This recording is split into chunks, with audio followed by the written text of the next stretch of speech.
8वीं कक्षा के स्टूडेंट्स, आज हम इस वीडियो में आपके रुचिरा पुस्तक का 10वां पाठ पढ़ेंगे। 10वां पाठ हो जिसका शीर्षक है नीति नवनीतम।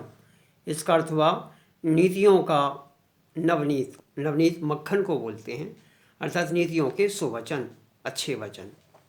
इसमें बच्चों कुछ श्लोक हैं, इनको मैं एक एक करके पढ़ूंगा, उनका अनुवाद करूंगा, भावार्थ करूंगा। आप ध्यान दें एक एक शब्द पर, एक एक वाक्य पर। कहीं से कुछ समझ ना आए तो आप पूछ सकते हैं। तो बच्चों पढ़ते हैं। अभिवादनशीलस्य नित्यं वृद्धोपसेविनः चत्वारि तस्य वर्धन्ते आयुर्विद्या यशो बलम।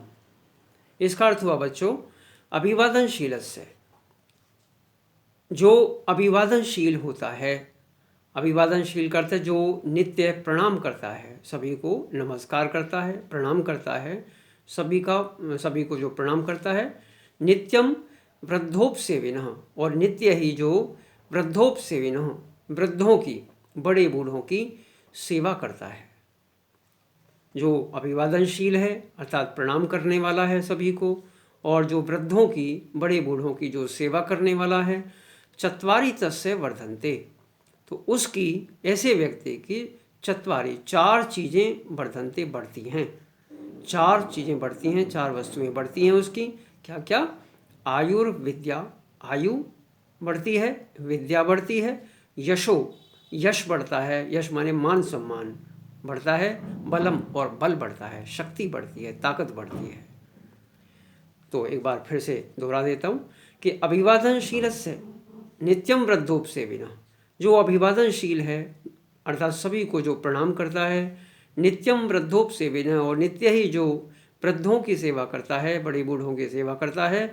चत्वारि तस्य वर्धन्ते, उसकी, उस व्यक्ति की 4 चीज़ें बढ़ती हैं। आयुर्विद्या, आयु बढ़ती है, विद्या बढ़ती है, यश बढ़ता है, और बल बढ़ता है। अगला श्लोक देखते हैं बच्चों। यम माता पितरौ क्लेशम सहेते संभवे नृणाम न तस्य निष्कृतिः शक्या कर्तुम वर्षैः शतैः अपि। श्लोक का अर्थ हुआ कि यम माता पितरौ, माता और पिता, यम क्लेशम, जिस क्लेश को, जिस दुख को सहेते, सहते हैं। कब? संभवे नृणाम, मनुष्यों की अर्थात बालकों की, संभवे, उनके पालन पोषण में, उन्हें जन्म देने में, उनका पालन पोषण करने में जिस क्लेश को, जिस दुख को माता पिता सहते हैं। न तस्य निष्कृति ही, उसका निराकरण अर्थात उसका बदला, न शक्या, नहीं चुकाया जा सकता, उसका बदला नहीं चुकाया जा सकता। कर्तुम वर्ष शतैः अपि, सैकड़ों वर्षों तक भी कार्य करके, सैकड़ों वर्षों तक, अगर 100 वर्षों तक भी हम उनके लिए कुछ करते रहें तो भी उसका बदला नहीं चुकाया जा सकता। जो दुख हमारे लिए माता और पिता सहते हैं, हमें जन्म देने में, हमारा पालन पोषण करने में, उसका बदला नहीं चुकाया जा सकता, सैकड़ों सालों में भी। यह श्लोक का अर्थ हुआ। अगला श्लोक देखते हैं बच्चों। तयोर नित्यम प्रियम कुर्यात् आचार्यस्य च सर्वदा तेषु एव त्रिषु तुष्टेषु तपः सर्वं समाप्यते। श्लोक का अर्थ हुआ तयोः, उन दोनों का। कौन दोनों? माता और पिता, जो पिछले श्लोक में हमने किया था। उन दोनों का, तयोः माने उन दोनों का, नित्यम, नित्य ही, हर रोज, प्रतिदिन, प्रियम कुर्यात्, प्रिय करना चाहिए, अर्थात उनके मन की बात करनी चाहिए, उनके हित की बात करनी चाहिए, उनके भले की, उन्हें जो अच्छा लगे वह करना चाहिए। उन दोनों का, माता पिता का, और आचार्य से, और आचार्य का भी। आचार्य कौन? गुरु, जो हमारे गुरु हैं, उनका भी सर्वदा, हमेशा हमें प्रिय करना चाहिए।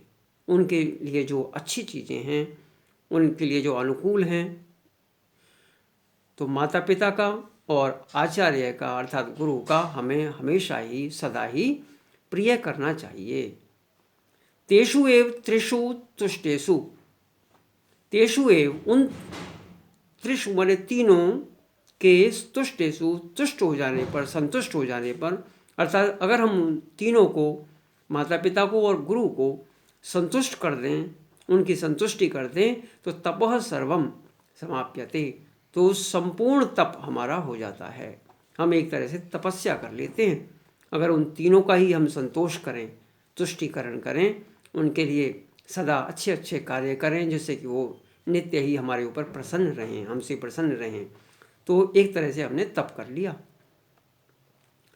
तो श्लोक को एक बार फिर, तयोर नित्यम प्रियम, उन दोनों का प्रिय करना चाहिए, कुर्यात माने करना चाहिए, आचार्य सच, और आचार्य का भी करना चाहिए, सर्वदा माने हमेशा, तेषु एव त्रिषु तुष्टेषु, उन तीनों के संतुष्ट रहने पर, तपः सर्वम समाप्यते, संपूर्ण तप हो जाता है। ये श्लोक का अर्थ हुआ। चौथा श्लोक देखते हैं बच्चों। सर्वम परवशम दुखम, सर्वम आत्मवशम सुखम, एतत् विद्यात् समासेन लक्षणम सुख दुःखयोः। इस श्लोक में साधारण सी एक बात बताई है कि सर्वम परवशम, जो कुछ परवश है, अर्थात दूसरे के वश में जो भी कुछ है, दुखम, वह दुख है। दुख क्या है? जो चीज़ दूसरों के वश में, दूसरों के अधीन हो गई, दूसरों के काबू में हो गई, तो उससे दुख ही दुख हमें मिलता है। सर्वम आत्मवशम सुखम, सर्वम आत्मवशम सुखम, और जो कुछ हमारे वश में है, हमारे पास है, हमारे काबू में है, हमारे नियंत्रण में है, सर्वम सुखम, वह सब कुछ सुख है। तो सुख और दुख की ये परिभाषा बता दी। एतत् विद्यात् समासेन, समासेन माने संक्षेप में, एतत् विद्यात् यही जानना चाहिए, एतत् विद्यात् यही जानना चाहिए, लक्षणम लक्षण, सुख दुःखयोः, सुख और दुख का यही लक्षण होता है, यही विशेषता होती है, यही पहचान होती है सुख और दुख की। दुख क्या है? जो कुछ परवश है, यानी कि दूसरों के अधीन हो जाना, दूसरों के वश में हो जाना, दूसरों के नियंत्रण में हो जाना, तो दुख होता है। और अपने वश में, अपने आप को अपने काबू में रखना, अपनी सारी चीज़ों को अपने काबू में रखना, अपने नियंत्रण में, अपने वश में रखना, उससे हमें सदा ही सुख मिलता है। तो यही परिभाषा संतों ने, महापुरुषों ने बताई है सुख और दुख की। बच्चों ये श्लोक समझ में आ गया होगा। अगला श्लोक देख लेते हैं। यत् कर्म कुर्वतो, जिस कर्म, पहला श्लोक पढ़ लेते हैं। यत् कर्म कुर्वतो अस्य स्यात् परितोषो अंतरात्मनः तत्प्रयत्नेन कुर्वीत विपरीतम तु वर्जयेत। इस श्लोक का अर्थ हुआ बच्चों कि यत् कर्म, जिस कर्म को, कुर्वतो करते हुए, अस्य स्यात् परितोषो अंतरात्मनः, इस आत्मा का, इस अंतरात्मा का, परितोषो स्यात् संतोष हो। जिस कर्म को करने से इस अंतरात्मा का, हमारी अंतरात्मा का संतोष हो, अर्थात हमारी आत्मा जिस कर्म को करने से संतुष्ट रहे, प्रसन्न रहे, तत्प्रयत्नेन कुर्वीत, उस कार्य को, तत्माने उस कार्य को, प्रयत्नेन यत्न पूर्वक, कोशिश करके, कुर्वीत करना चाहिए। विपरीतम तु वर्जयेत, और जो विपरीत कार्य हैं, अर्थात जिससे हमारी आत्मा, अंतरात्मा प्रसन्न ना रहती हो, उस कार्य को, उस विपरीत कार्य को, उल्टे काम को वर्जयेत, छोड़ देना चाहिए, त्याग देना चाहिए, उस कार्य को कभी नहीं करना चाहिए।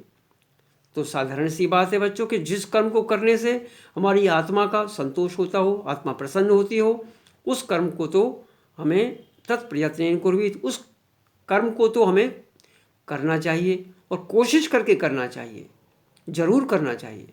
विपरीतम तो वर्जयेत, और जो विपरीत कार्य हैं, जिससे हमारी आत्मा का संतोष ना होता हो, प्रसन्नता ना होती हो, उसको छोड़ देना चाहिए। ये श्लोक का अर्थ हुआ। छठा श्लोक देख लेते हैं। दृष्टिपूतम न्यसेत पादम, वस्त्रपूतम जलम पिबेत, सत्यपूताम वदेत वाचम, मनःपूतम समाचरेत। इसमें चार बातें बताई बच्चों कि दृष्टिपूतम न्यसेत पादम, हमें चरण, कदम, दृष्टिपूतम न्यसेत, देखभाल कर रखना चाहिए। कोई भी कदम हम बढ़ाएं आगे तो देखभाल कर कदम बढ़ाएं, आगे चलें, हम देखभाल कर चलें। वस्त्रपूतम जलम पिबेत, और जल पीना चाहिए हमें वस्त्रपूतम, कपड़े से छान कर जल पिएं, कि उसमें गंदगी ना चली जाए, कुछ जो गंदगी है, जो गंदगी के जो कण हैं, रेत के कण हैं और विषैले जो कण हैं वो ना चले जाएं, इसलिए कपड़े से छान कर जल पिएं। आगे क्या कहा, सत्य पूतम वदेत वाचम, वाणी बोलनी चाहिए कैसी, सत्य पूतम, सत्य से पवित्र वाणी। तो सत्य से पवित्र की हुई वाणी हमें बोलनी चाहिए। मनःपूतम समाचरेत, और आचरण हमें करना चाहिए मनःपूतम, जो मन से पवित्र हो, अर्थात पवित्र मन से हमें कोई भी कार्य करना चाहिए। तो 4 बातें हैं, देखभाल कर हम कदम रखें आगे, देखभाल कर चलें, कपड़े से छाना हुआ जल पिएं, सत्य से पवित्र वाणी बोलें, अर्थात ऐसी वाणी जिसमें सत्य भरा हो। असत्य वाणी कभी नहीं बोलनी चाहिए, झूठी वाणी, सच्ची वाणी बोलनी चाहिए जिसमें सत्य हो। और मनःपूतम समाचरेत, और पवित्र मन से हम आचरण करें। तो बच्चों, इस पाठ में 10वें पाठ में नीति नवनीतम नाम के इस पाठ में यही 6 श्लोक हैं। इनको मैंने आपको पढ़ा दिया है अच्छी तरह से, आपको समझ आ गए होंगे। अगले वीडियो में हम इस पर आधारित जो प्रश्नोत्तर हैं, अभ्यास हैं, उन पर चर्चा करेंगे। इसके शब्दार्थ भी एक बार कर लेना बच्चों, और इन श्लोकों को प्रयास करना कि आप कंठस्थ भी कर लें। अगले वीडियो में हम इसके अभ्यास प्रश्नों पर चर्चा करेंगे। ठीक है बच्चों, जिन बच्चों ने ये YouTube चैनल सब्सक्राइब नहीं किया है वे जल्दी से जल्दी कर लें, क्योंकि समय समय पर आपके लिए वीडियोस अपलोड किए जाएंगे, जिससे कि आप परीक्षा की तैयारी अच्छी तरह से कर सकें। ओके बच्चों, धन्यवाद।